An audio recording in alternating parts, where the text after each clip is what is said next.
వరుసగా రెండోసారి రాజ్యసభ సభ్యునిగా ఎన్నికైన టీడీపీ జాతీయ ఉపాధ్యక్షులు సానా సతీష్ బాబుకు అమలాపురంలో కోనసీమ ప్రజలు ఘనమైన ఆత్మీయ పౌర సన్మానం నిర్వహించారు. సభకు ముందు రావులపాలెం నుంచి అమలాపురం వరకు భారీ ర్యాలీ నిర్వహించగా వేలాది మంది ప్రజలు, కూటమి నాయకులు, కార్యకర్తలు పాల్గొని ఘనస్వాగతం పలికారు. అనంతరం నిర్వహించిన కోనసీమ ప్రజల ఆత్మీయ సన్మాన సభలో సానా సతీష్ బాబును ఘనంగా సన్మానించారు. ఈ సందర్భంగా ఆయన మాట్లాడుతూ, ఇది సన్మాన సభలా కాదు, కుటుంబ సభలా అనిపిస్తోంది. కోనసీమ ప్రజలు చూపిస్తున్న ప్రేమ, ఆదరణ నాకు మరింత బాధ్యతను పెంచాయి. మీ ప్రేమకు జీవితాంతం రుణపడి ఉంటాను అని అన్నారు.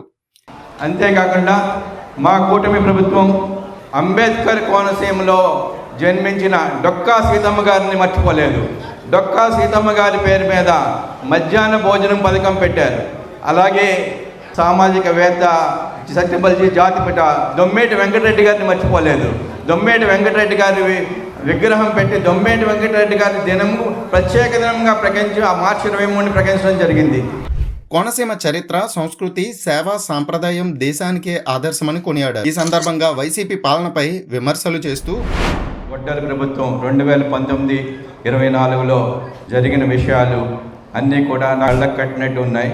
ఆ రోజు మీ అందరికీ తెలుసు, ఇంటర్నెట్ కట్ చేసి మీ అందరినీ హింసించిన రోజు మీరెవరూ కూడా మర్చిపోకూడదు. 2029లో కూడా ఆ రోజు ఏం జరిగింది, అంబేద్కర్ కోనసీమ జిల్లాలో ఎలా హింస చేశారు, ఆ రోజు మన సోదరులు సుభాష్ గారు కానీ పల్లనరాజు కానీ ఎలా ఇబ్బంది పడ్డారు మీరందరూ గుర్తుపెట్టుకోవాలని చెప్పేసి మరీ కోరుకుంటున్నాను. తనను వరుసగా రెండోసారి రాజ్యసభకు పంపడం కోనసీమ ప్రజల గెలిపేనని చెబుతూ ముఖ్యమంత్రి నారా చంద్రబాబు నాయుడు, మంత్రి నారా లోకేష్కు ప్రత్యేక కృతజ్ఞతలు తెలిపారు. గత 2 సంవత్సరాలుగా కోనసీమ సమస్యలను పార్లమెంట్లో ప్రస్తావించానని, కూటమి రాజకీయాలు అంటే విద్య, ఉపాధి, ఉద్యోగ అవకాశాలు, పెట్టుబడులు, అభివృద్ధి అని స్పష్టం చేశారు. కోనసీమ యువత ప్రపంచ స్థాయిలో ఎదగాలని ఆకాంక్షిస్తూ రైతులు, ఆక్వా రైతులు, మత్స్యకారులు, చేనేత కార్మికుల సమస్యలను కేంద్రం దృష్టికి తీసుకెళ్లేందుకు కృషి చేస్తానని తెలిపారు.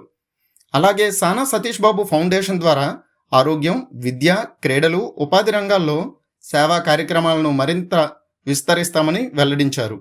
ఈ కార్యక్రమంలో రాష్ట్ర మంత్రులు నిమ్మల రామానాయుడు, వాసంశెట్టి సుభాష్, ఎమ్మెల్యేలు ఐతాబత్తుల ఆనందరావు, కన్నా లక్ష్మీనారాయణ, బండారు సత్యానందం, ఎమ్మెల్సీ సోము వీర్రాజు, టీడీపీ కోనసీమ జిల్లా అధ్యక్షులు గుత్తుల సాయి, టీడీపీ జిల్లా ప్రధాన కార్యదర్శి గంధం పల్లంరాజు, బీజేపీ కోనసీమ జిల్లా అధ్యక్షులు అడబాల సత్యనారాయణ, మెట్ల రమణబాబు తదితర కూటమి నాయకులు, ప్రజాప్రతినిధులు, కార్యకర్తలు, అభిమానులు పెద్ద సంఖ్యలో ప్రజలు పాల్గొన్నారు.